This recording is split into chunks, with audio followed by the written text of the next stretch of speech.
What's going on, you guys? It's DL at 926 here. I haven't made any videos this past weekend because, you know, my birthday was on Saturday, so I've kind of been tied up with things that go along with that. But we lost again to the San Francisco 49ers. Another disappointing loss. This team just continues to show absolutely nothing. I don't even know what to say about this team. I really don't. Like, yesterday was disgusting. I couldn't even watch the game. But just watching the score just continuously go up and up and up and up, and we're just doing nothing. You know, we're not making any plays to try to get back into the game. We're not doing anything to even try to make it interesting. But I mean, I don't know if there's any hope for this team right now. There's no talent. And I've said this on other people's videos. You know, this is what happens when you put character above talent. This is exactly what happens. When you try to be the New England Patriots, when you try to duplicate what they've done, and you think, oh, we can just bring in anybody, plug them in, and they're gonna be productive for us, regardless of their talent level. Bullshit. No, you need talent. You can't have a bunch of choir boys out there and expect to win football games. This ain't the Boy Scouts. You need talent. Yeah, it's great to have a team full of good guys, but man, when it comes down to it, are they going to get it done on the football field? Most likely not, and you're seeing a perfect example of that right now. We have no talent. No talent. I said that in my last video. This team has no talent all the way across the board, except for our wide receiver, and that's kind of in question right now, and our running back. And I still believe in Daniel Jones. I just don't think he has anything to work with right now. Ingram's a piece of crap. Has been forever. Should have been gone before the season even started. You know, we should have traded him for whatever we could get for him in the draft. We should have taken any damn pick we could have got for him. He's just taking up a roster spot at this point. We have no pass rush. Marcus Golston is nowhere to be found. O'Shane Exemi's nowhere to be found. You know, these guys we brought in free agency, besides Blake Martinez, they're not doing anything. I don't know. It's just disappointing. You know, Slayton went out there and caught, what, 3 balls for 53 yards or something like that, and had a fumble at the end of the game. You know, he's not getting open. Daniel Jones was probably the most productive player on our team as far as doing something on offense. You know, at least he was running the ball, trying to make something happen. He's got no talent out there. I mean, I don't know what he's supposed to do with this garbage ass wide receiver core that we have. You know, Golden Tate, I never considered him a giant. I never will. He's just a guy that joined this roster. I never expected anything out of the dude. I don't know why anybody would ever expect anything out of Golden Tate to begin with. He's old. He's been trashed for a while now. Even when he left Detroit, man, he seemed like he really didn't have much left in the tank. I can't stand. I will never get myself to root for Golden Tate, because to me he's just not a New York Giant. He's just a guy we picked up just to fill a spot on the freaking roster and hope that he did something for this team. Like, I do not like that dude. I do not like Golden Tate. Never have.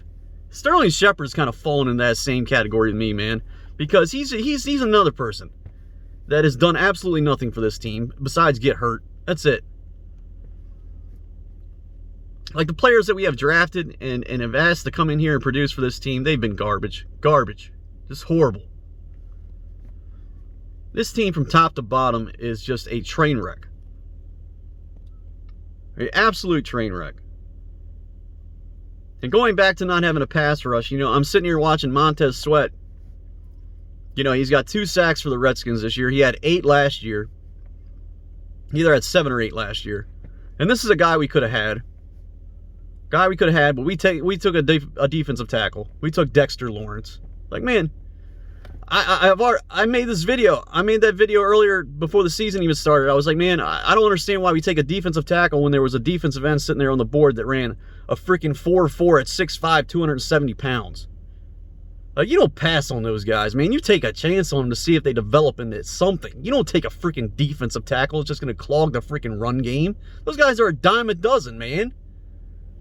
When you get a chance to draft pass rushers, you take them.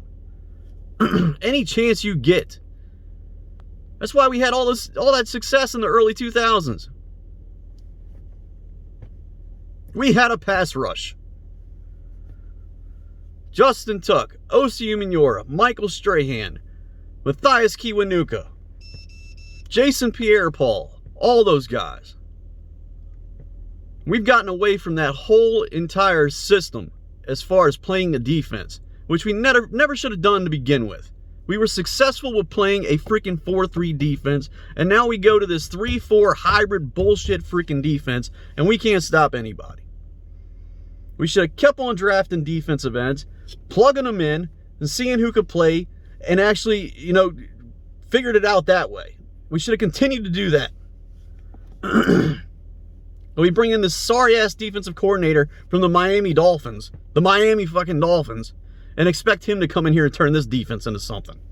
Talking about, oh, we're going to run a hybrid defense. And I made a video about that. Man, you can't even run a freaking 4-3 or a base 3-4 right, and you want to run a freaking hybrid defense? Are you kidding me? Like, dude, get your head out of your ass. You better get some talent before you want to run a freaking hybrid defense. Run a base the right way first. This team is trash. I mean, they're horrible.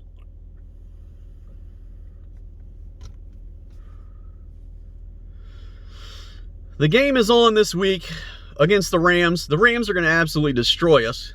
Cooper Kupp, Robert Woods, Darrell Henderson looks like he's something. Who else is there? Van Jefferson, that rookie they have, he's playing pretty well.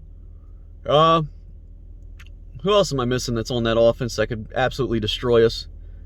Jared Goff, he's been playing pretty well. The offensive line's been playing well. The defense has been playing all right. But the Giants, I really don't. They don't stand a chance against the Rams. The Rams are going to freaking blow them out. Honestly, the Rams could probably take Cooper Kupp off the field and Robert Woods and just throw Van Jefferson out there. And Van Jefferson could probably light us up for $150 and 2 touchdowns. I wouldn't even doubt that. Higbee would probably have 2. Higbee's going to tear us up. I guarantee you Higbee's going to tear us up. Cooper Kupp will light us up. Robert Woods will light us up. That whole offense is just going to have a field day with this sorry-ass defense. And Jared Goff's just going to sit back there and do whatever the hell he wants. He might as well bring himself a little novel. He might as well read himself a book while he's back there in the pocket, because he's going to have all the time in the world. He could read a novel from front to back playing against this freaking defensive front. Garbage. I don't even want to talk about the San Francisco game, because they just got their ass whooped against a bunch of backups. I'm just saying the same thing everybody else has already said. They ought to be ashamed of themselves. Brandon Ayuk came out and got him for 5 catches and 75 yards? A rookie. That's why I'm saying Van Jefferson could come out there and do the same thing against them. I don't know. This team sucks. I got nothing else left to say. I'm happy I get to watch the game next weekend, but I got a feeling I'm not going to enjoy what I see. So, it is what it is. I'll still root for the Giants every single week. Doesn't matter how bad they get their ass whooped. I'm a Giants fan. I will be till the day that I die. It doesn't matter. But, man, this team has got to do something, and they need to turn it around quick. Because, good God, it is at its lowest point right now. And they are showing no signs of turning it around. And it is just... it's heartbreaking. It really is. You guys take it easy. Until the next one, I'll see you guys later. Have a good day. Take it easy. See you. Bye.